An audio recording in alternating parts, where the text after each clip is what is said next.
রাত হতে চলেছে, সবাই বাড়িতে ঢুকে পড়ো। সে আসতে চলেছে, সে কাউকে বাঁচতে দেবে না।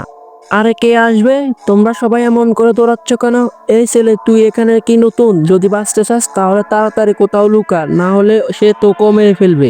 আরে কে আসবে আর আমাদের বা মারবে কেন? মনে হচ্ছে তোর মাথা খারাপ হয়ে গেছে। এ অসভ্য শয়তান ছেলে, তুই মরতে চাইলে মর, কিন্তু তোর কারণে আমি এই গলা কাটার শিকার হব না। আরে বাবা, রাত তো নামতে চলেছে। এরা সবাই অশিক্ষিত গাইয়া এখনো ভূতে বিশ্বাস করে। আজ সারা রাত এদের মন থেকে ভূতের ভয় মুছে দেব, তারপর আমি হব গ্রামের হিরো। অলরেডিটা আজ আমরা মিলে গলা কাটার মুখোশ খুলে দেব। আরে ভাই, রাত তো 2টো বাজে, তবুও কোনো হইচই নেই। আরে এইদিকে দেখ, এত রাতে কে আসছে? আরে এই তো আমাদের ভাই ক্রিনিল।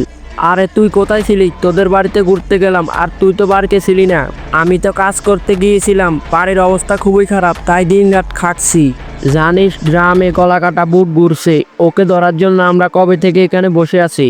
ও তাই নাকি? তুই কি ভূতে বিশ্বাস করিস না? আরে ভূত বলে কিছু নেই, তুই কি এসব বিশ্বাস করস পাগল? সত্যি তুই ভূতে ভয় পাস না? তাহলে আমার দিকে একটু তাকা।